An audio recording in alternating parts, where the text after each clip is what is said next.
Michael Pickens is the CEO of Botanical Enlightenment, a holistic supplement manufacturer focused on providing natural alternatives for people and pets fighting cancer through supplements and nutrition. Collaborating with a network of naturopathic doctors, he promotes a whole food, minimally processed diet tailored to blood type, while discouraging excessive consumption of sugar, seed oils, and chemical-laden foods. In part 1 of our 2-part conversation, we explore the origin story that led him to start his company, tensions between modern and natural medicine, and what distinguishes medicinal uses of CBD and THC from recreational or stoner culture. We also discuss the healing properties of pumpkins and mushrooms featured in Michael's remedies. I'm Sienna Mae Heath, and this is Food is Freedom.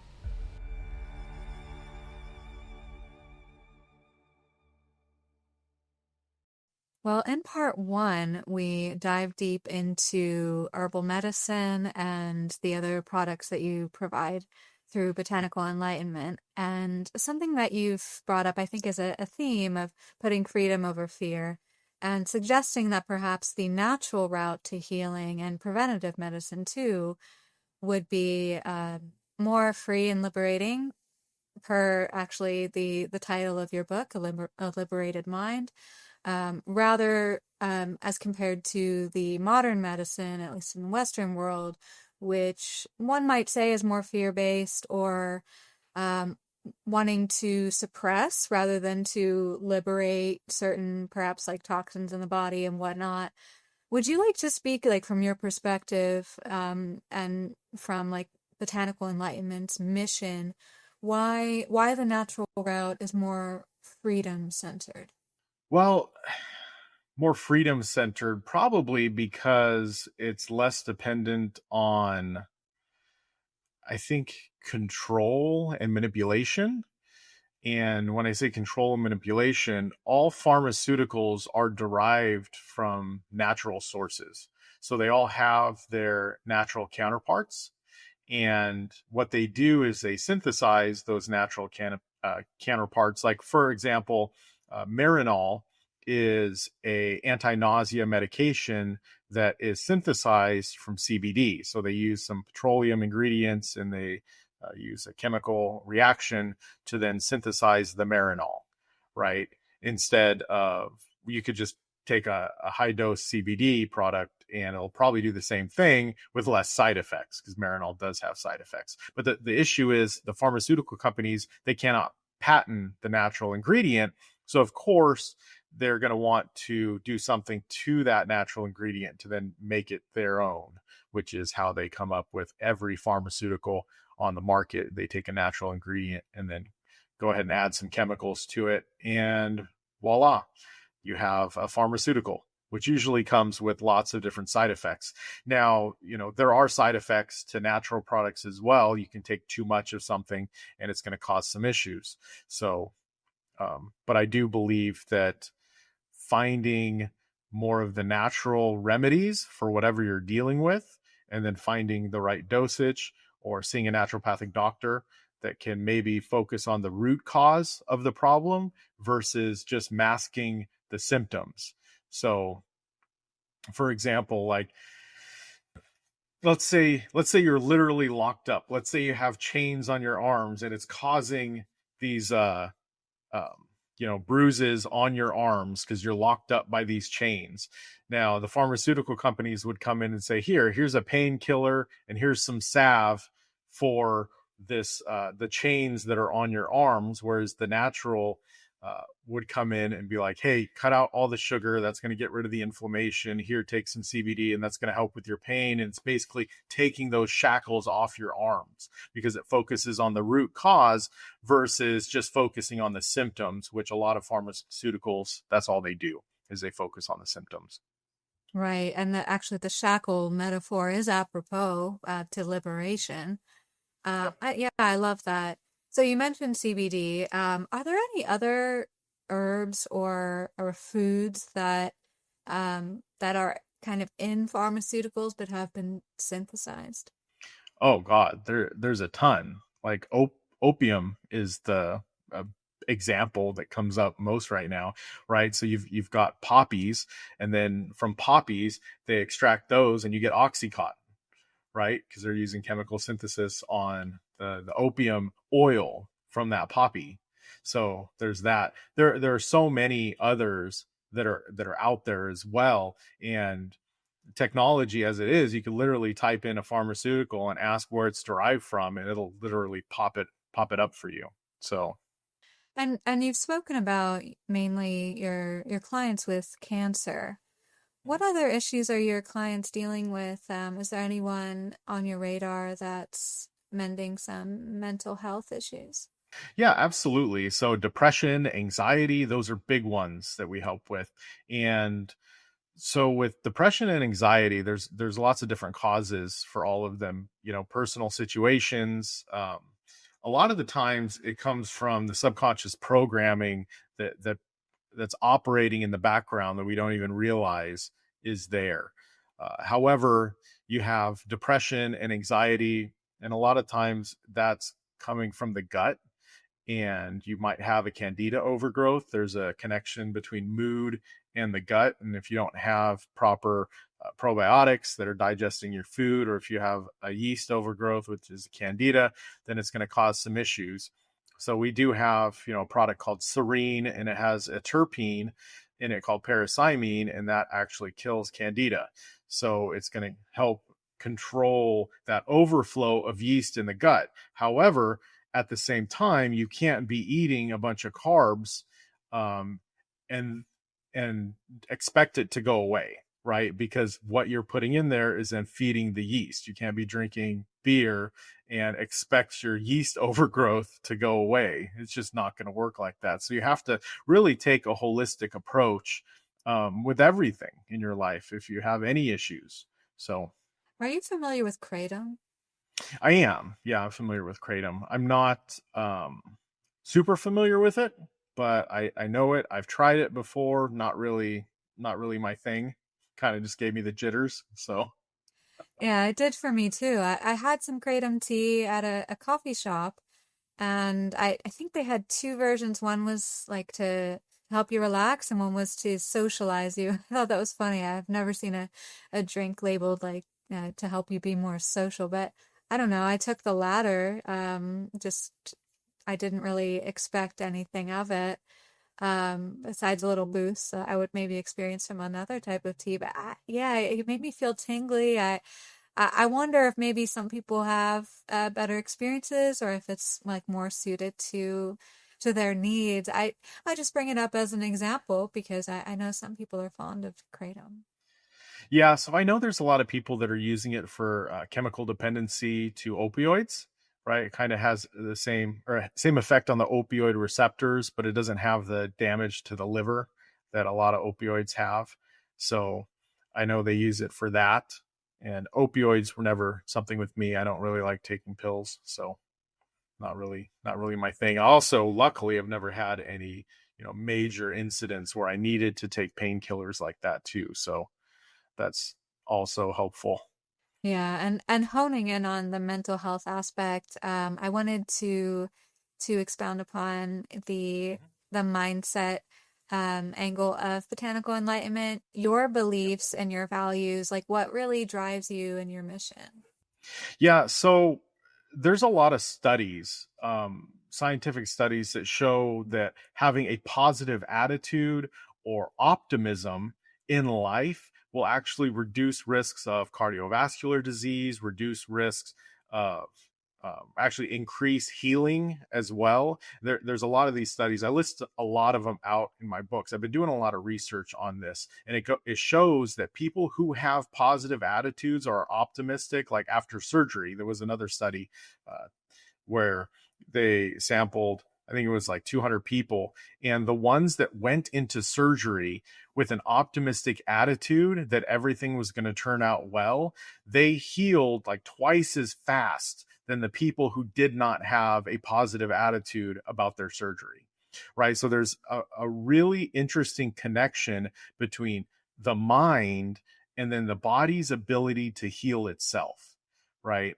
So liberating the body, healing the body starts with liberating your belief system. Because if you're a negative person, and what a lot of people think as paranoid, right? If you think the world is plotting to do you harm, it actually has been proven that you will create that in your own life, that you will have more hardships than someone who is an inverse paranoid, right? An inverse paranoid is someone who believes that the world is plotting to do them good, right? And they believe that in their core. And they've also found that the people who believe that have more positive experiences, have more opportunities show up in their life, or they create it, right? So I'm sure you're familiar with the law of attraction, right? You probably heard about that. You're into spirituality, right? So there's a couple of ways that I like to look at it. Now, the law of attraction that was popularized by the book and the movie The Secret, where you could just think about things, and thoughts equal things. And if you think about checks coming in the mail, they'll come in the mail. If you think about a new car, you're going to get a new car. I don't really subscribe to that version of the law of attraction.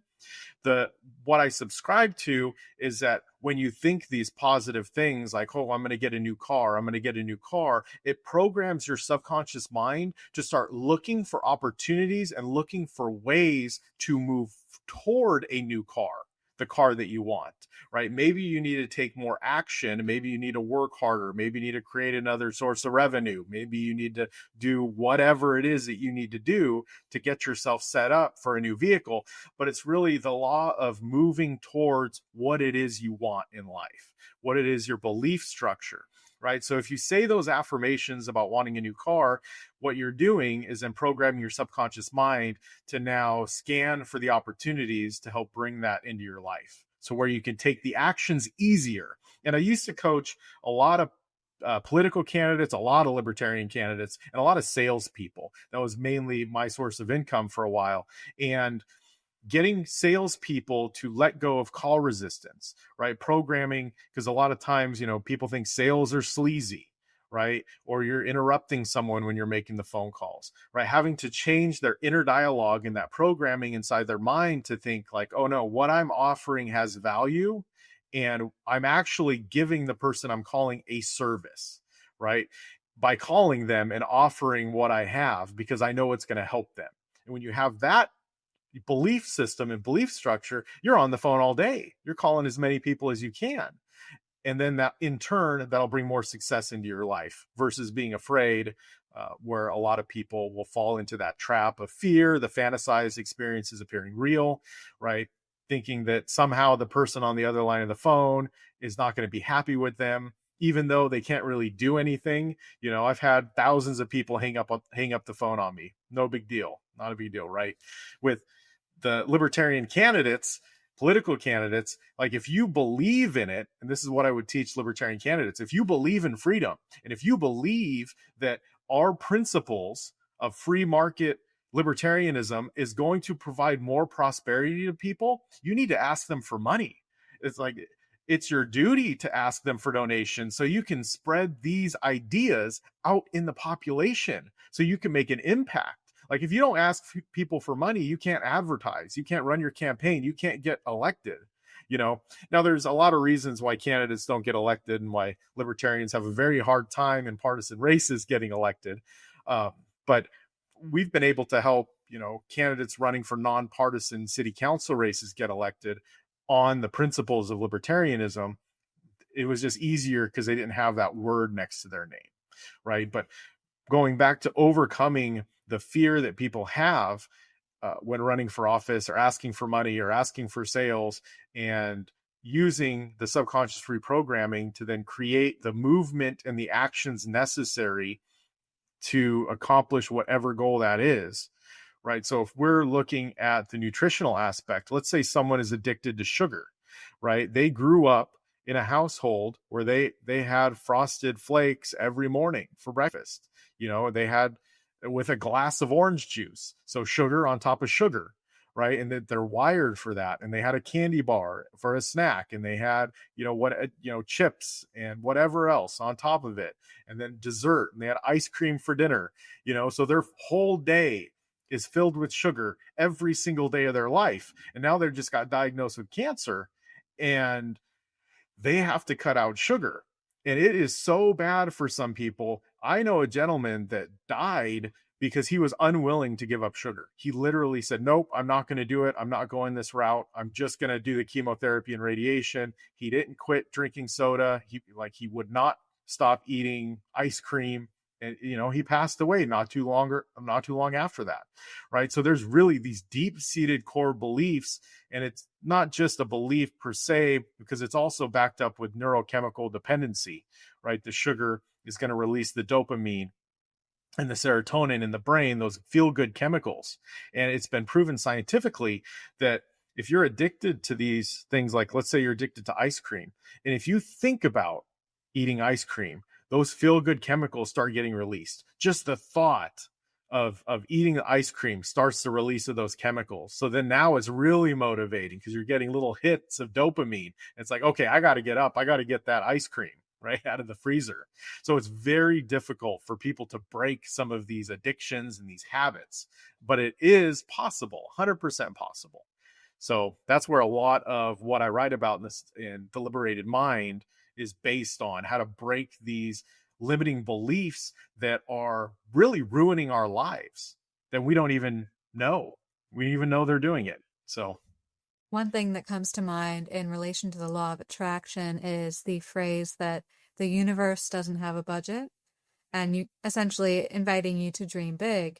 And then just on another note, regarding the ice cream in particular, actually, um, I think a lot of people, I honestly, I think ice cream is a big one. They want to enjoy their lives. Actually, ice cream, it's kind of a social activity. You go out sure. for ice cream. There's these cute ice cream shops. It makes a nice outing. But even if it's like on your couch, it's something you indulge in. Yes. We kind of personalize maybe like our favorite flavors. Oh, this is what I go to get. And just overall, maybe with sugar in general, and with other substances and items, I think people really just like they want to enjoy the time that they have left. It's like, well, I don't, I have a few years, like I really would like to have my soda every day. And if they have that habit, it seems like maybe a luxury. I'm not quite sure, but that's the sense that I get. Mm-hmm. Yeah, let's talk about that. So I'm not the type of person, like, for example, yesterday we went hiking, and then afterwards we went and stopped at the store and we got ice cream sandwiches. Now there's one store in our area that they sell an ice cream sandwich that they use milk that's not treated with hormones. They're using better ingredients. There's no high fructose corn syrup. There isn't all the chemical stuff that you can barely understand. It's a very pure product, and it's something that we indulge in occasionally. Right now, we're using the best discernment possible that we can when we're choosing a product to eat, and we're also eating it in moderation. Where there's a lot of people that have just lost control and they're eating ice cream every single day, and they're not eating the best quality ice cream either. Have you seen the videos of those ice cream cones that they sell in the store? And I'm not going to say the name, but they literally set it out and it doesn't melt.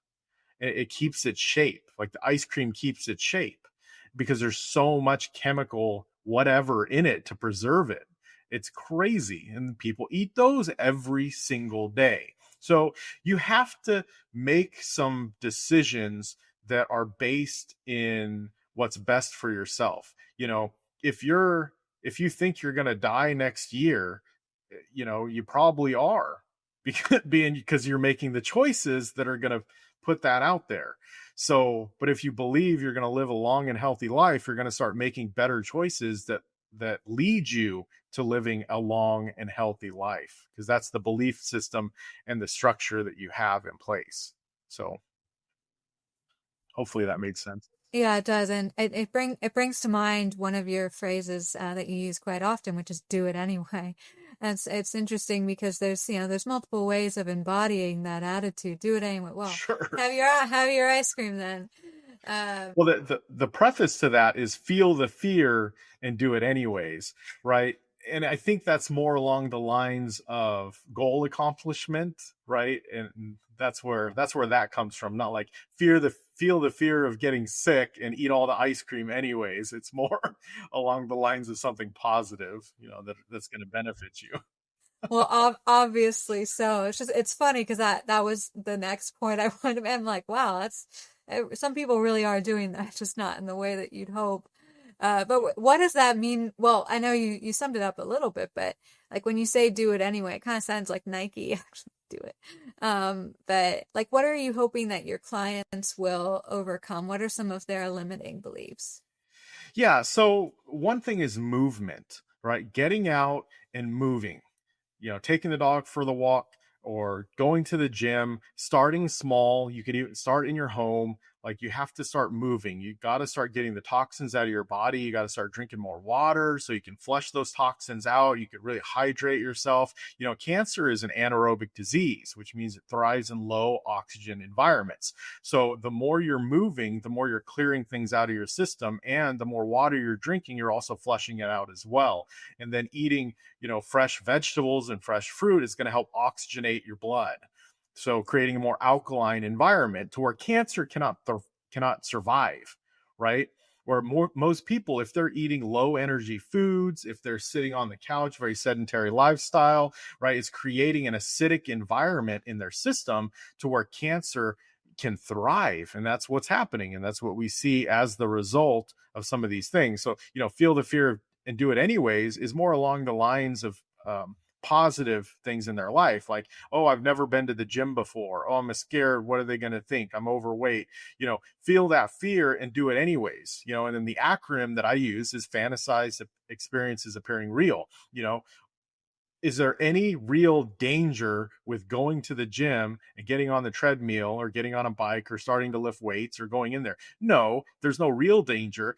People are just afraid, oh, what are they going to think of me? I'm overweight. I don't want them to think bad of me or make fun of me because I'm overweight. It's like, no, the way you should look at it is like, yeah, those people that are in the gym, with most gyms you go to, they are going to be super supportive of your effort, especially if you're overweight.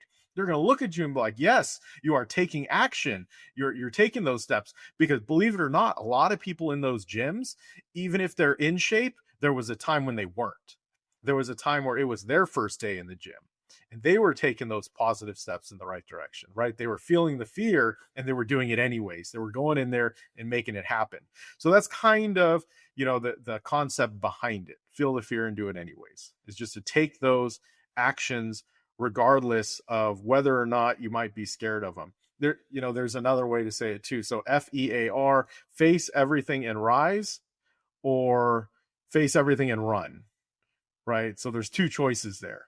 And in a transformation inside, you're going to have all the fear come up because your ego and your subconscious mind is invested in keeping you in the same position you're at now. It wants you to be comfortable, right? And it doesn't want to stretch your comfort zone because then it causes the ego to really question itself and to question the limitations that you've set on your life. Because if you realize now, whatever age you are, right, if you're age 60 and you realize, you know what, I can go to the gym, the ego, you start questioning, well, maybe there was a bunch of other things that I should have been doing earlier in my life, right? And it really attacks the ego, and the ego doesn't like that. So you have to push through the fear. You have to push through the resistance and just go for it and make it happen. Now, it's not easy at first, but it does get easier over time to when it does become a habit, whatever the new thing is that you should be doing. And once that becomes a habit and it's programmed in the subconscious, it's super easy to do. If it's your habit to wake up at 6 o'clock in the morning and go to the gym or go for a walk or go for a bike ride, the first couple of times you do it, it's going to be difficult. You don't want to hit the snooze button, right? But as you do it every day or every other day, and you put it in your calendar and you write it up on your dash of your car or on the mirror in your bathroom, and you write these things that you're becoming, it becomes easier. Every time your subconscious mind sees it, it's another imprint, right? If you watch the movie The Matrix, I use this in the book, like Neo was able to program, kung fu into his subconscious mind like that, how to do kung fu or how to pilot a helicopter like that. It's similar in real life, but it just takes repetition. So it takes a lot longer. You got to do it every day. You got to practice it every day. And they say it takes like 21 days to 90 days to create a new habit. You know, different studies say different things. So I would say do 90 days just to be safe, but taking those first steps in the right direction, that's where it starts. And it starts creating that new persona of who you're looking to be. And I think that with regards to mental health, or like you may want to, you know, to do X, Y, Z, you may want to build a habit, but a part of depression at times can be lacking motivation. And that's where perhaps remedies can come in. So for your clients who are managing their mental health intentionally, what are some remedies that you're prescribing? So we do have products that help with that. So like the Serene, for example, helps with the gut health.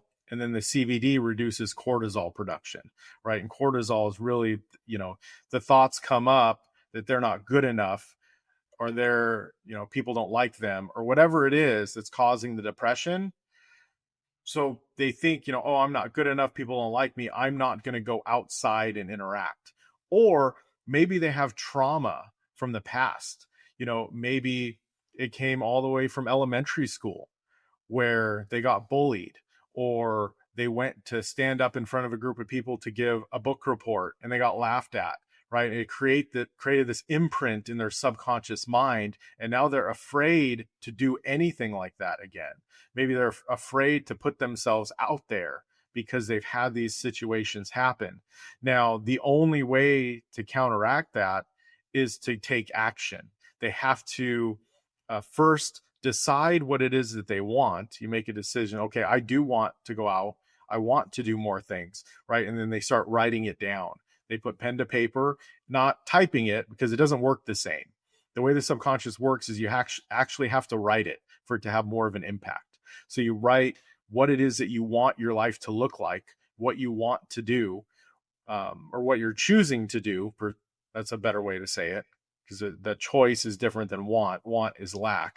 So whatever you're choosing to do in your life, you got to write it down first. And that's the first step, is you write that down. And then the next step is to start taking actions, little actions, right? So let's say you're too depressed to go outside. Fine. Start moving inside. Do something. Clean up something small, right? Take some small actions. And then after you take that action, you need to solidify it. And that means to celebrate it. You know, I cleaned my room. I did the dishes. Yes, this is awesome. I took that step. And it starts providing that the dopamine and the serotonin hits for something different, for something good, right? That's actually going to benefit them. So they keep taking those small steps. Small commitments lead to larger commitments. That's the way I look at it. Because, you know, someone might not be like, well, I'm not going to go out and run 2 miles, right? But yeah, maybe you can walk outside, walk down the block, turn around, walk back inside. You did something. Celebrate it. Be excited about it. Like you did something. It's better than what you did yesterday, right? So you got to look at the small successes and really drive those deep into the subconscious, because then the subconscious says, oh, that was good. I want more of that. I want more of this positive thing that I just did, right? So focusing on the positive things, not what had happened in the past that has caused, you know, people to feel anxious or depressed. And also the environment is super important too, right? One thing that I've noticed with people, there's a lot of these true crime shows and these murder mystery shows, and a lot of people who watch those, they carry a base level of anxiety around with them, because they're constantly watching these things, and now they're afraid of their neighbors, and they get afraid of the dark, and it's causing this base level anxiety because of what they're watching. And everything matters. And we talked about, you know, nutrition, what you put in your body food wise affects your health. And it's the same thing with what we're watching on TV, the shows we're watching, what the music we're listening to, you know, that has a huge impact on our subconscious mind. Most music that is on the radio, the lyrics are horrible. They're disempowering. There's a lot of drama in it. There's a lot of betrayal in it. There's all kinds of negative, you know, greed. There's all kinds of negative things that are in this popular music that's out there. Heartbreak, right? Like excess drug use, alcohol consumption. There's all these negative things in this music, and people don't realize it. And they turn their radio on and they're driving down the street, and they're, they have this the beats in the background, and they're just going along with it and listening to this negative music on repeat, and they don't really realize it. So environment plays a huge role in that. So swapping out some of these negative influences for positive influences is a huge one. I agree. I've actually been following a series that offers commentary on movies that my generation grew up with, Mhm. like from the 90s and early 2000s, and it's pointing out like the characters that were so beloved and how toxic they were, and realizing, oh, some of these narratives actually are not serving us. And it's not only just with food, but I agree, like other content that we consume, it can consume us. And I've been getting in the habit actually of, well, being more conscious about the music I listen to. But even if I listen to some questionable songs, I kind of like laugh it off, like, oh, so like this is so dramatic, so far from the life I'm living. Yeah. And yeah, I think humor actually heals as well. Oh, absolutely. Yeah, there's a lot of scientific studies around humor and healing. Getting those positive vibes and the laughing and all that good stuff is huge as well. So, As an entrepreneur, I imagine that you've had your own limiting beliefs to overcome. I think it just comes with the territory of paving your own path and being your own boss. Whether early on or in recent years, what's an example of a limiting belief that you've overcome? What was the fear that it was rooted in? And just tell me more about that time in your life. yeah, so growing up, my mom was a teacher and my dad was an electrical lineman, and there was a big focus on getting good grades. Right, that was a huge focus, and neither of them were entrepreneurs or business owners. And school just wasn't my thing. I just really didn't fit in, and I could do good when I focused and applied myself, but most of the time I wasn't focused or applied myself. And art was my favorite class, and I did great in art and okay in English and math. I took algebra 1 3 years in a row. It just wasn't my thing. And starting my first business, I went into construction after high school, and I did tile. I set tile for a living. And my first business, I started my own tile company. And this was, 2008 when I started it. So it was the downturn in the housing market. And that business lasted about a year, and it went under bad. And that was a big, issue for me. But at the same time, around that same time, I was given a book called The Success Principles by my cousin Amber. She gave me that book. It's written by Jack Canfield, and he had another book called Maximum Confidence, and these were the audio versions. So I went back to setting tile for another company in the Bay Area. I lived in the Central Valley, so I had to drive an hour, hour and a half one way to work and back every single day.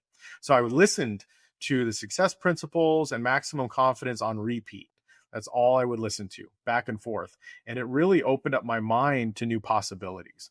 So these new inputs were available to me that were teaching me new things about self-esteem and motivation, and opening my eyes to possibilities that I had no idea even existed, because the environment that I grew up in, it wasn't conducive for entrepreneurship. It wasn't conducive for stepping out of the norm, right? I was judged on my grades. I had to get good grades. That was it. And in school, government education, it's all about creating good followers, right? You got to raise your hand to ask a question. You got to ask permission to use the bathroom. Everything is based on test scores. You had to memorize what they tell you need to memorize, regardless of the application in the real world. There was no logic and reasoning behind it for the most part. They taught you how to be a good follower. And in the entrepreneurship and business world, you have to be a leader. You have to take initiative. You have to find new avenues and be creative and all these things that aren't taught in school. So it was a steep learning curve for me after my first business failed, getting the right mindset and the right skill set in place. So it took years before I was able to I started a property management company and was able to get that successful and then sell that, started another one, sell that, and then got into coaching and training and then sales and marketing for the cannabis industry. But a lot of the unworthiness, the feelings of unworthiness and being uncomfortable and stretching my comfort zone to become successful. Those are a lot of things that played a huge part in my first failures and then my later success. So, And I've heard you say that you did not build from uncertainty, but rather you built from belief. Could you share more about what that means for you and how you came to that conclusion? yeah, so you look at you so for example, the course of maximum confidence, he uses a lot of examples of other people, right? If someone else can do it, you can do it, right? A lot of people have who are successful have overcome a lot of barriers in their lives, right, to create a successful life. For example, you've got Arnold Schwarzenegger, right? So he came, post World War II Austria. He was growing up as a kid. There's a lack of opportunity, but he had this belief that he was going to be a world-class bodybuilder. Now, maybe you're not into bodybuilding, but he had that belief and that's what he chose for himself. And he created that, moved to the United States, won Mr. Olympia, right? And then he had this idea and this belief that he could, get into Hollywood. He was going to be a famous actor, right?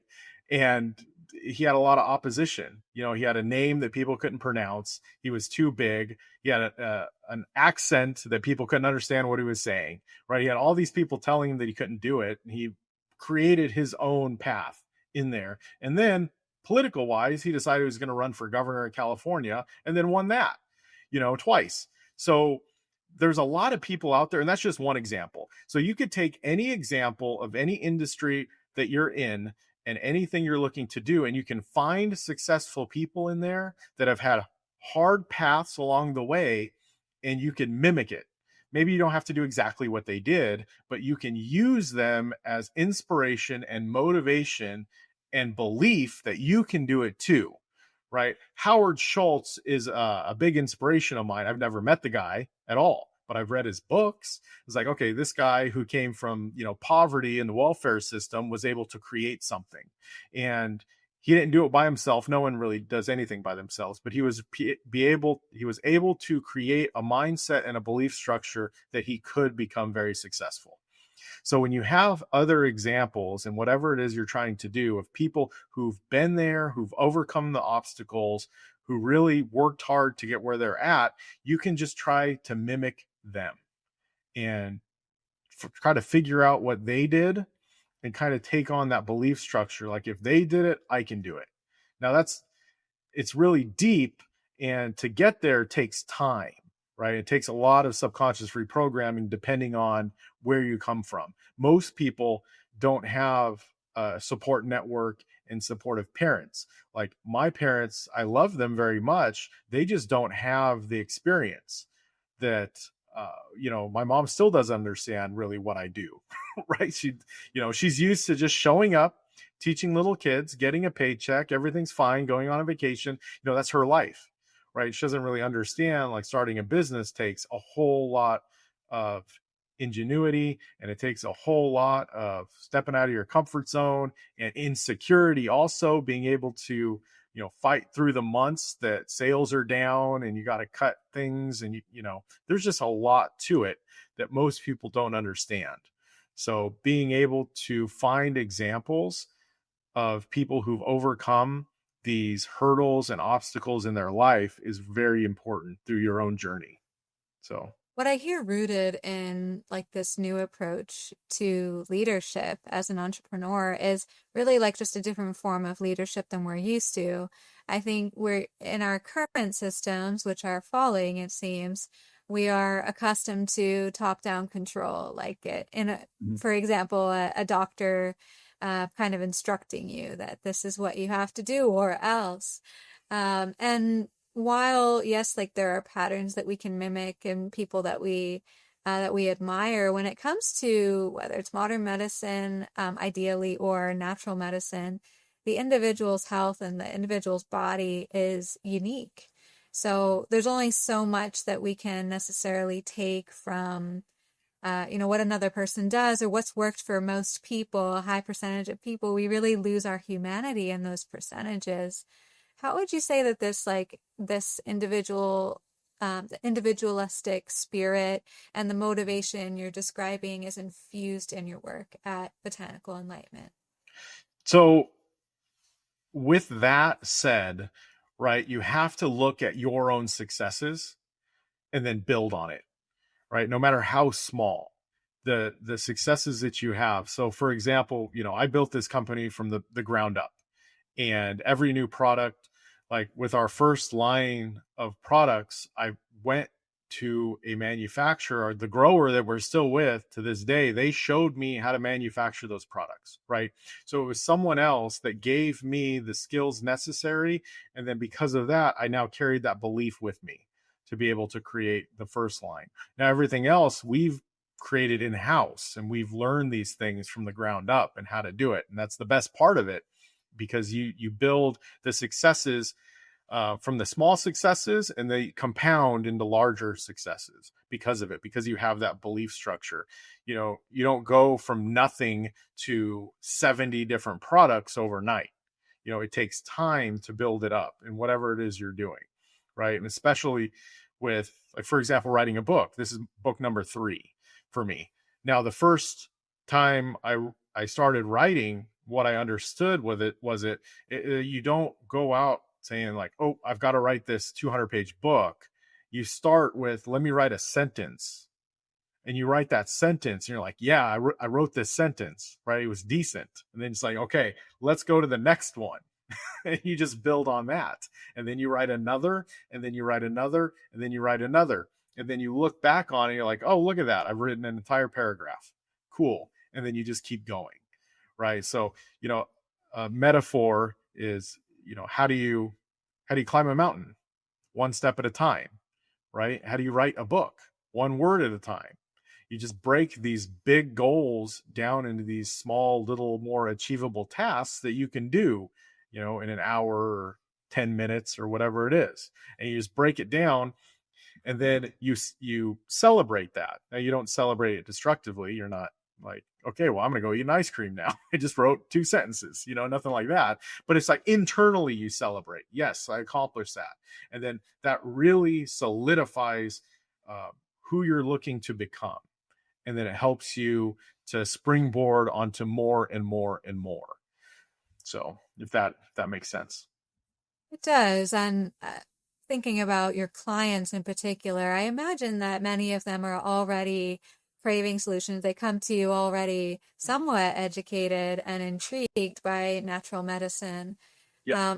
But when you might have someone who's more skeptical, how would you describe your processes and how you collaborate with naturopaths, for example? Yeah. So most people that come to us, actually probably 99% of people that come to us have a problem, right, that they want to solve. And they've already decided that there's other options out there, because that's why they're even talking to us. So it's a lot easier. We do have cases where, let's say, for example, a child's parent has cancer and they want the parent to try something else. For example, we have this lady who we helped her overcome her cancer, and then her dad got diagnosed with cancer. Even though her dad saw her heal from her cancer, he was still too skeptical to try our products. There was nothing we could do. I got on the phone with him, and he was determined to listen to his oncologist, even though his daughter healed herself from cancer.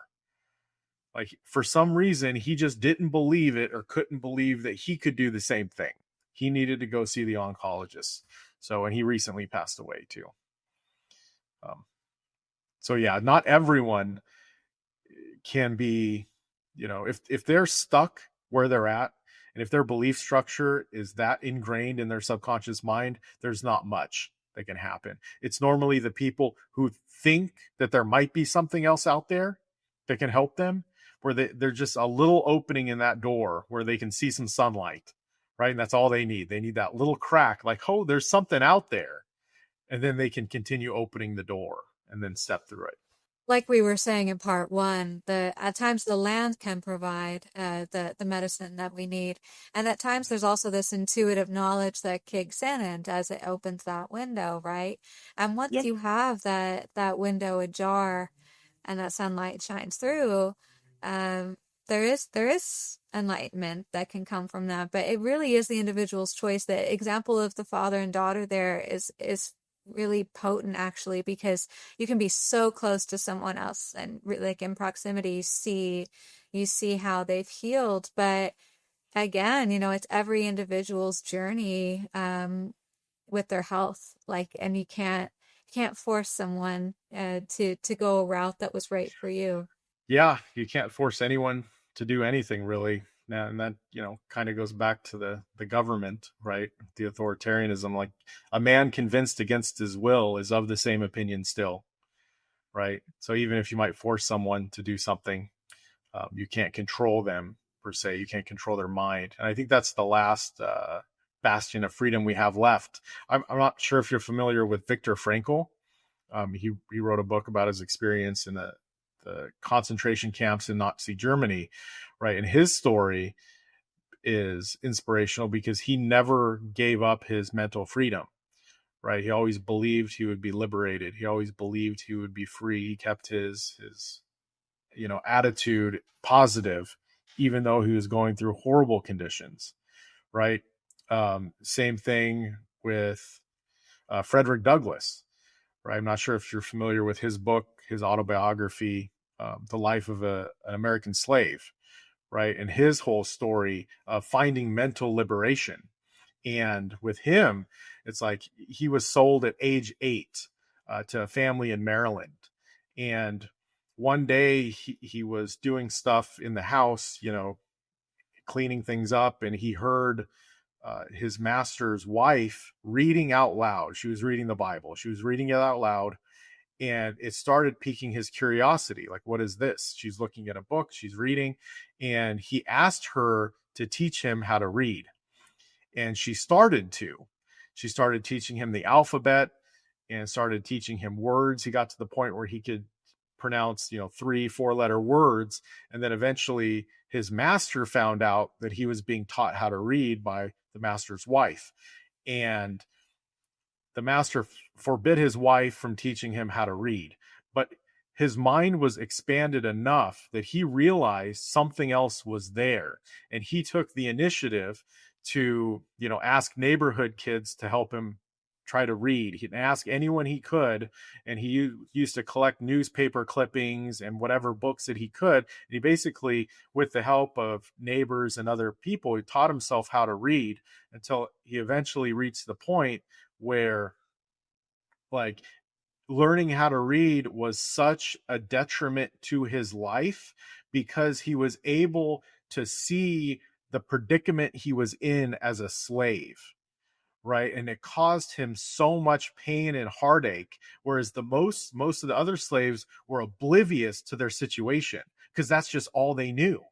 Going back to the welfare system and people on food stamps, that's all they know, right? But he was awakened to his situation, and he was reading newspapers about the fight for abolition. So he was actually able to read about, a group of people trying to free slaves. And eventually, he wrote his own autobiography after he became free. But it was like, I think he was like 37 when he wrote his autobiography.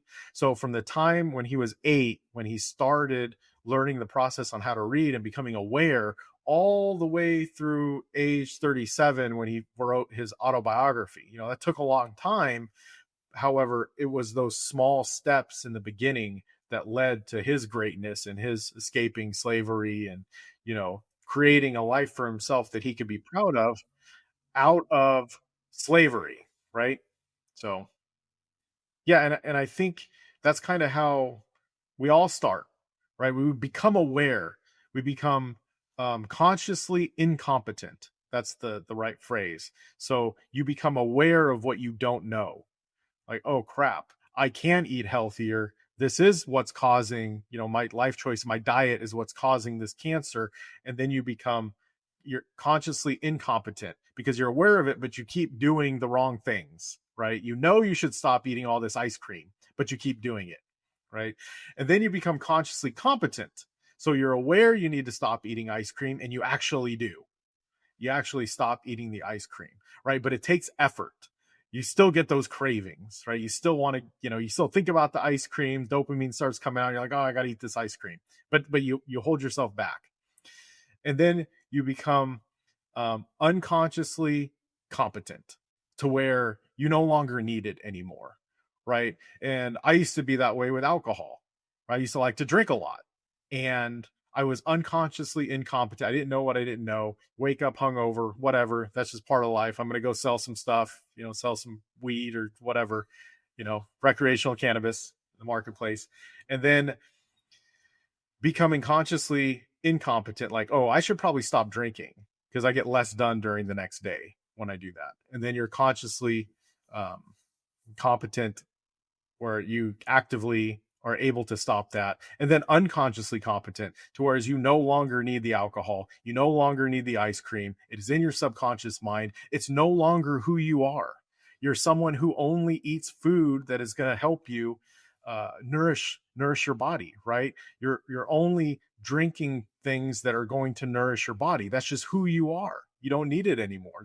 It's not who you used to be, right? So you have to go through those different stages, and they take time. They take weeks and months and even years to shift, depending on how ingrained that programming is in your subconscious mind.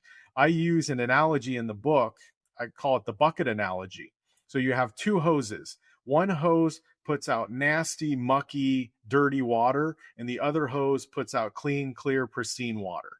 Okay, and the nasty water, that is all the negative thoughts. That's the negative environments. Those are the bad shows. That's the bad food. That's, all these things that are hurting yourself. And then you have the clean hose, and that's all the good, positive things that are going to benefit yourself, right? And a lot of times we spend most of our life with that dirty, nasty hose in there if we aren't taught better, right, from a young age. If we aren't taught better from a young age, we have that nasty hose in the bucket. And this is let's say it's a 5-gallon bucket. And all that mud and muck and nastiness, what happens in that bucket? Like, it starts building at the bottom of that bucket. There's mud in there, right? So let's say you become aware of these things that are bad for you. So you pull that nasty hose away, and you start putting in the clean, clear water, the good affirmations, the meditation, the yoga or stretching or exercise or good food or whatever it is. And you start it one day. And what happens is the outside of that bucket continues to overflow that dirty, mucky water because you've got all that buildup and that sediment in there. So you think, oh, well, I still have, pain. I still have inflammation. I still have all these things. It's not working. So you pull the clean hose out and you put the dirty hose back in. But you have to understand that it takes a lot of time with that clean hose in there to flush out all of that muck, sometimes years to flush out all of that muck. So you just have to stay consistent with it until eventually the only thing coming out of that bucket into your outer world is clean, clear, pristine water. It's the positive thing. So it takes lots of time. And once you understand that, like, you can do anything pretty much because you understand that it takes time and you're focused on making it happen. So. Well said. I think many of us needed that motivational speech. So thank you. Well, it's in my book, so you can listen to me say it in the audio version. Excellent. Will share with us again, as you did in part 1, where we can find you and a little bit more about your book. Sure. So you can get it on Amazon, Liberated Mind, or you can go to my website, which is liberatedmindpodcast.com.